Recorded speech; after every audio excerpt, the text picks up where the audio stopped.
დილამშვიდობისა. ეს საქართველოს პირველი არხია, თქვენ უყურებთ გადაცემას პირადი ექიმი მარი მალაზონია ჟესტურ ენაზე თარგმანით. როდესაც ადამიანის შესაძლებლობებზე ვსაუბრობთ, ჩვენ რა თქმა უნდა ვითვალისწინებთ ადამიანის შესაძლებლობას შექმნას დამხმარე საშუალებები. მაგალითად რობოტები, მაგალითად ხელოვნური ინტელექტი დღეს ადამიანის სამსახურშია. მაგრამ ძალიან მნიშვნელოვანი აღმოჩნდა ამ მიმართულებით ამერიკის კალიფორნიის, იგივე სან-ფრანცისკოს უნივერსიტეტის კვლევა, რომელმაც აჩვენა რა შეუძლია თანამედროვე მედიცინას, თანამედროვე მეცნიერებას იმისათვის, რომ ადამიანის შესაძლებლობები გააუმჯობესოს. კერძოდ, მეცნიერებმა საშუალება მისცეს პარალიზებულ მამაკაცს საკუთარი განცდები, წარმოსახვითი აქტივობა რეალობად ექცია მხოლოდ და მხოლოდ იმის გამო, რომ ხელოვნური ინტელექტი ჩართეს პროცესში და ასეთ შემთხვევაში ადამიანის გონებაში, ადამიანის ტვინში აღძრული იმპულსები ყოველგვარი ფიზიკური აქტივობის გარეშე გადაეცემოდა რობოტულ ხელს, რომელიც სწორედ იმ ფუნქციებს ასრულებდა, რაც ჰქონდა ადამიანს ჩაფიქრებული თავის წარმოსახვაში, მაგალითად საგნის დაჭერა, საგანთან ერთად გადაადგილება, საგნის ჩამოგდება. და აღმოჩნდა, რომ ასეთი შედეგი არის მსოფლიოში პირველად რეკორდული. თქვენ ალბათ იკითხავთ, რომ დიახ, ასეთი იმპულსების გადაცემა ადრეც ხდებოდა. ასეთი მოწყობილობები ადრეც გამოუყენებია მედიცინას, მაშინ რა არის ამაში რეკორდული? აღმოჩნდა, რომ რეკორდული არის დრო.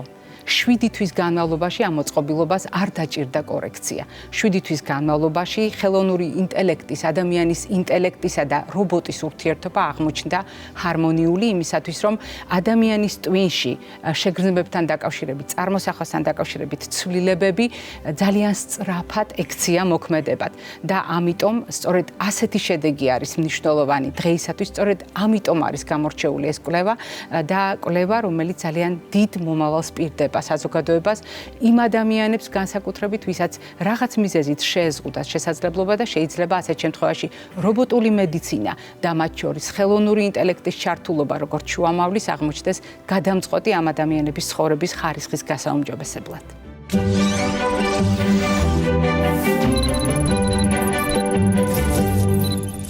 როდესაც რობოტულ მედიცინაზე ვსაუბრობთ, ჩვენს გადაცემაში ჩვენ ამ თემაზე პირველად არ გვიწევს საუბარი და რაც მთავარია, პირველად არ გვიწევს იმის თქმა, რომ ეს უკვე აღარ არის მომავალი. ეს არის მედიცინის რეალობა და თქვენ წარმოიდგინეთ, ქართული მედიცინის რეალობაც უკვე არის, თუ რატომ ჩვენი გადაცემის ერთგულ მაყურებელს ეს ძალიან კარგად ახსოვს, იმიტომ რომ ჩვენ ამის შესახებ არაერთხელ ვისაუბრეთ ჩვენს გადაცემაში და ამის დასტურად დღევანდელი საუბარიც გამოდგება, იმიტომ რომ დღეს ჩვენ ვაგრძელებთ საუბრების ციკლს ჩვენი გადაცემის მეგობართან ერთად, რომელსაც ძალიან კარგად იცნობთ, ბატონ გურამ ქარაზანაშვილთან ერთად, რომელიც გახლავთ უროლოგი, პროფესორი და რობოტულ მედიცინასთან პირდაპირ დაკავშირებული ადამიანი. დილამშვიდობისა ბატონ გურამ. ძალიან რბილად თქვი პირდაპირ დაკავშირებული ადამიანი, მაგრამ შეგვიძლია გავაფართოთ საუბარი და ვთქვათ, რომ თქვენ რეალობად აქციეთ რობოტული მედიცინა უროლოგიაში, ქართულ ქირურგიაში და ეს არ არის მარტო საქართველოს მასშტაბით, ლამის მთელს რეგიონს გულისხმობს ეს ყველაფერი და იქამდე არის უკვე საკითხი მისული, რომ ჩვენ დღეს არა უბრალოდ როგორც სიახლეზე ვსაუბრობთ, ამ სიახლეზე ჩვენ უკვე ვისაუბრებთ მაყურებელთან დიდი ხნის წინ, ჩვენ ვსაუბრობთ უკვე შედეგებზე. ანუ როგორი აქვს შედეგები რობოტულ მედიცინას, რობოტულ ქირურგიას საქართველოში. მოდით დავიწყოთ პირდაპირ სწორედ აქედან. როგორია შედეგები? ბატონო, დიდი მადლობა მოწვევისთვის, ყოველთვის სასიამოვნოა თქვენთან სტუმრობა. რობოტული ქირურგია, როგორც თქვით, ადრეც და ეხლაც, ეს არის დღევანდელი დღე. ეს არის თანამედროვე მედიცინის განუყოფელი ატრიბუტი. თუ ჩვენ გვინდა ვისაუბროთ თანამედროვე მედიცინაზე, რობოტული ქირურგიის გარეშე ვერ ვისაუბრებთ ამაზე. ყველა განვითარებულ ქვეყანაში დასავლეთის თუ აღმოსავლეთის, ევროპის თუ აზიის ყველა განვითარებულ ქვეყანაში რობოტული ქირურგია არის დღეს სტანდარტი. როგორც იყო ახლა ადრე ჩვენ მოგვიხსენება ღია ქირურგია, მერე იყო ლაპარასკოპია, ახლა არის რობოტ ასისტირებული ლაპარასკოპია. ანუ ეს არის ქირურგიის განვითარების საფეხური. და ეს საფეხური კიდევ ერთხელ ვიმეორე არის სტრატეგიული მნიშვნელობის ჩვენი ქვეყნისთვის, ჩვენი რეგიონისთვის, იმისთვის რომ ქართული მედიცინა იყოს კონკურენტ უნარიანი დღევანდელ საკმაოდ რთულ ვითარებაში, როდესაც მედიცინა მაღალ ტექნოლოგიურია, დიდ ინვესტიციებს მოითხოვს, დიდ ცოდნას მოითხოვს და დიდ ორგანიზებას მოითხოვს. თუ ჩვენ გვინდა გქონდეს კონკურენტ უნარიანი მედიცინა, რობოტული ქირურგიის გარეშე ეს არ გამოდის.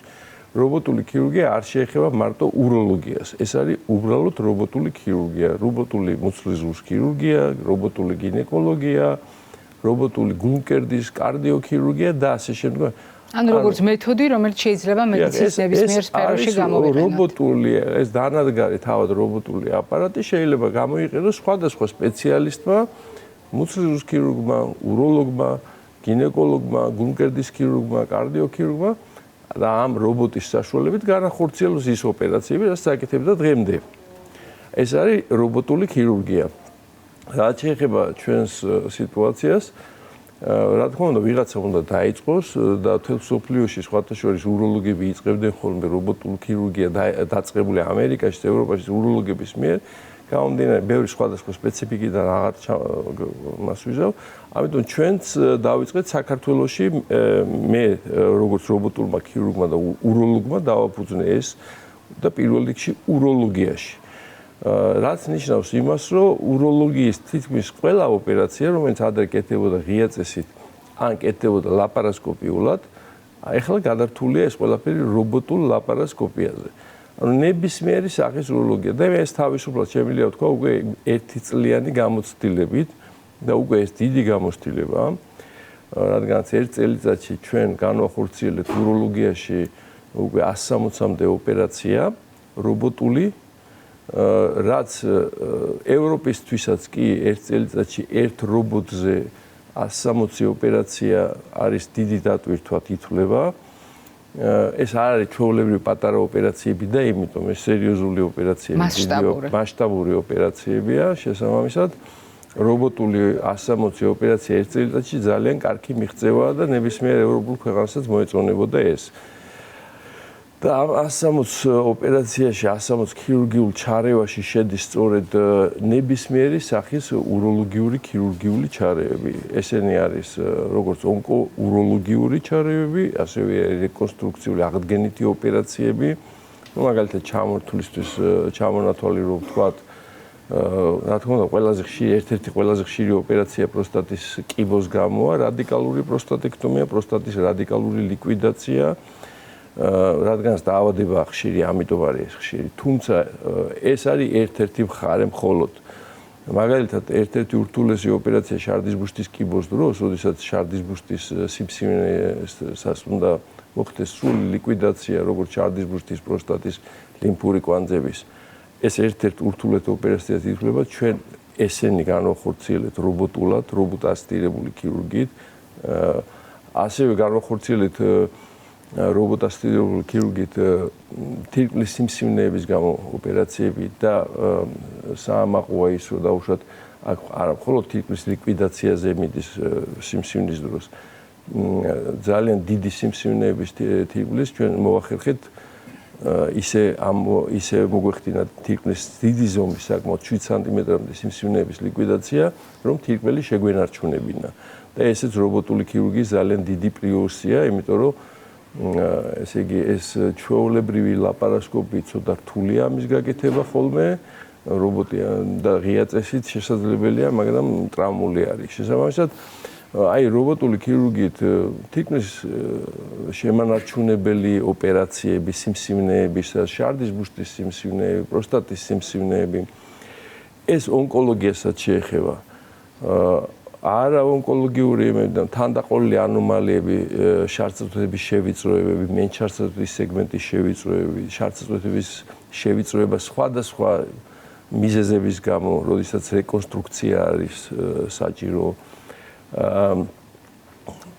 შარდის შეუკავებლობები ქალბატონებში, მენჯის ფსკერის აღდგენის ოპერაციები, შარდის შეუკავებლობის ლიკვიდაციისთვის. რომელიც ძალიან მნიშვნელოვანია ცხოვრების ხარისხის თვალსაზრისით, ძალიან მნიშვნელოვანია. ფისტულები, შარდოვანი, ვაგინალ ფისტულები და სხვა საკმაოდ დიდია ნუსხა, რომელიც ნებისმიერი საუბარი არის, რომ ნებისმიერი უროლოგიური ოპერაცია, რომელიც ადრე კეთდებოდა ან ღია წესით, ან ლაპარასკოპიულად. დღეს ჩვენ მთლიანად გადავერთეთ რობოტულ ქირურგიაზე. და თქვენ როგორც ბრძანებთ, ეს არის უკვე რეალობა მთელი მსოფლიოსთვის და ეს არის რეალობა საქართველოსთვის, მაგრამ მე მინდა ერთი ნაწილი დავაზუსტოთ, რადგან ეს ჯერ კიდევ არ არის თემა, რომელსაც საზოგადოებამ ყური შეაჩვია. ეს არ არის თემა, რომელიც საზოგადოებისათვის ჩვეულ მოვლენად იქცა და რა კი რობოტულ მედიცინაზე გვიწევს საუბარი, ასევე გვჭირდება ხშირად განმარტება.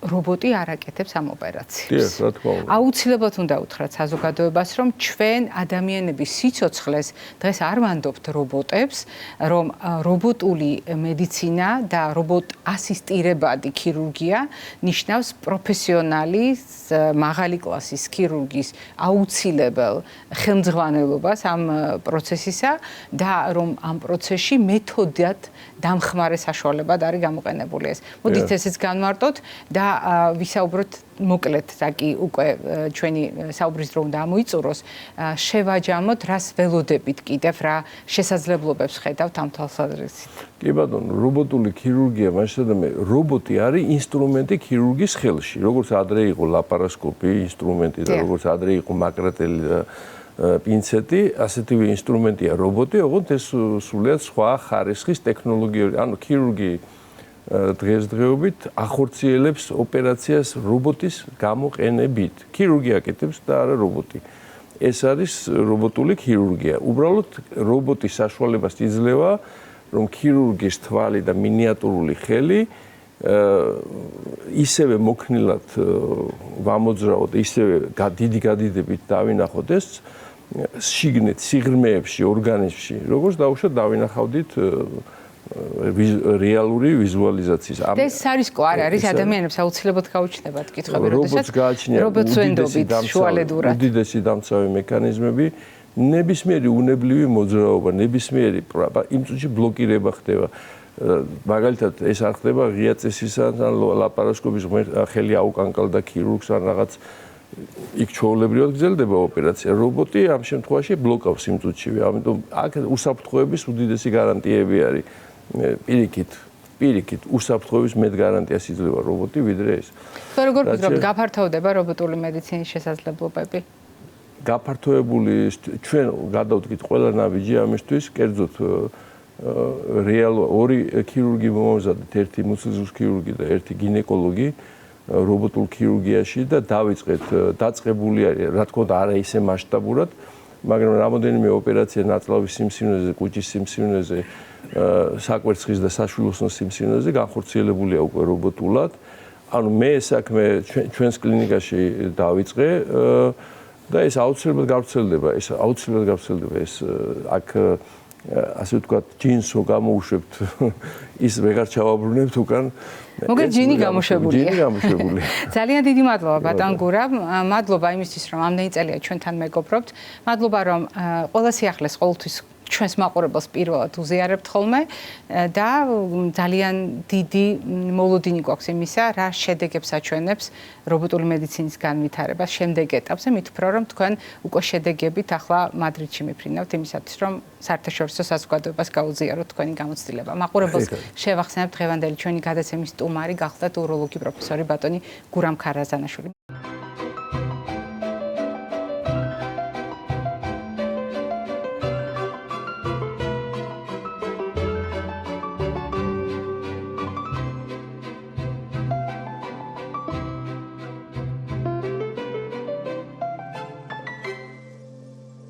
კვებითი შუქნიშანი და ტრადიციული კომბინაცია, სადაც მწვანე ნიშნავს ნებადართვას, ყვითელი სიფრთხილეს, წითელი შეზღუდვას ძირითადად და ძალიან იშვიათად აკრძალვას. თუმცა, როდესაც ჩვენ ამ რეკომენდაციებს გიზიარებთ ხოლმე, მე აუცილებლად ვამბობ, არ არსებობს უნივერსალური საკვები პროდუქტი, რომელიც ყველა ადამიანს ერთნაირად წაადგება. არ არსებობს უნივერსალური კვების მოდელი, რომელიც ყველა ადამიანს ერთნაირად წაადგება. რომ ყველა ადამიანი არის განსაკუთრებული. ეს იმას ნიშნავს, რომ საკვები ნივთიერებები ნივთიერებებით, ენერგიით მომარაგება განსხვავებულ რეჟიმს გულისხმობს. ყველა ადამიანისათვის უნდა იყოს ინდივიდუალურად შერჩეული მისი საჭიროებები და ასეთ შემთხვევაში საუკეთესო არჩევანი იქნება პერსონალური კვების მოდელი. რას ნიშნავს კომპიუტერების, რობოტების, ხელოვნური ინტელექტის პერიოდში და ეპოქაში პერსონალური არჩევანი კვებაში? ეს იმას ნიშნავს, რომ მიუხედავად ტექნოლოგიური შესაძლებლობებისა, ჩვენ ამ შესაძლებლობებს ვიყენებთ პირველი, საკუთარი ორგანიზმის შესაცნობად. მეორე, ინფორმაციისა და ჩვენი ორგანიზმის შესაბამისობის დასადგენად, რას გულისხმობ ამაში, საკვების შემადგენლობის და ჩვენი ორგანიზმის შემადგენლობისა და საჭიროებების შესაბამისობისთვის. და მესამე, იმისათვის, რომ დავადგინოთ, რამდენად ეფექტიანი იქნება გრძელვადიანი შედეგი ამ პროდუქტების გამოყენებისა, აუცილებლად უნდა გავითვალისწინოთ ჩვენი არა მარტო შემადგენლობა, არამედ ჩვენი ინდივიდუალური თვისებები, მათ შორის ჩვენი გემოვნება, ჩვენი ცხოვრების წესი, ასაკი, ძირითადი დაავადება, მრავალი სხვა ფაქტორი, რომელიც ჩვენს ყოველდღიურობას განსაზღვრავს. და ასეთ შემთხვევაში აუცილებლად უნდა გავითვალისწინოთ კიდევ ერთი გარემოება. გარემოება, რომელიც გულისხმობს ცვლილებებს. იცვლება გარემო, იცვლება სეზონი, იცვლება ჩვენი ორგანიზმის მოთხოვნილებები და საკვები პროდუქტები, რომელსაც ჩვენ ყოველდღიურად ვიყენებთ, თავისი შემადგენლობითად იცვლება. ეს კი იმას ნიშნავს, რომ კვების მოდელი უნდა იყოს მოქნილი, მობილური. კვების მოდელი უნდა იყოს აუცილებლად ცვლილებებზე ორიენტირებული და ასეთ შემთხვევაში ჩვენი პირადი გემოვნება, ჩვენი ყოველდღიური ცხოვრების წესი, ჩვენი ასაკი, სქესი, ჩვენი სოციალურ-ეკონომიკური მდგომარეობა, ჩვენი პროფესია, ჩვენი ყოველდღიური საქმიანობა, ძირითადი დაავადება და მრავალი სხვა ფაქტორი მთლიანად ითარგმნება კვების ენაზე. ამას ნიშნავს პერსონალური არჩევანი, ამას ნიშნავს პერსონალური კვების მოდელი და სწორედ ამას გთავაზობთ ჩვენს გადაცემაში ყოველდღიურად და ამას გთავაზობთ ახლა როგორც არასდროს. მაშინ, როდესაც ტექნოლოგიურმა სიახლეებმა შეიძლება ინდივიდუალიზმი დაგვიკარგოს, ჩვენ ეს ინდივიდუალიზმი უნდა შევინარჩუნოთ მაქსიმალურად კვებაში საკუთარი გამორჩეულობის და პერსონალური ღირსებების ხაზგასასმელად. ეს იყო დღევანდელი ჩვენი რეკომენდაციები. მე ხვალამდე გემშვიდობებით, ჯანმრთელობას და დღეგრძელობას გისურვებთ.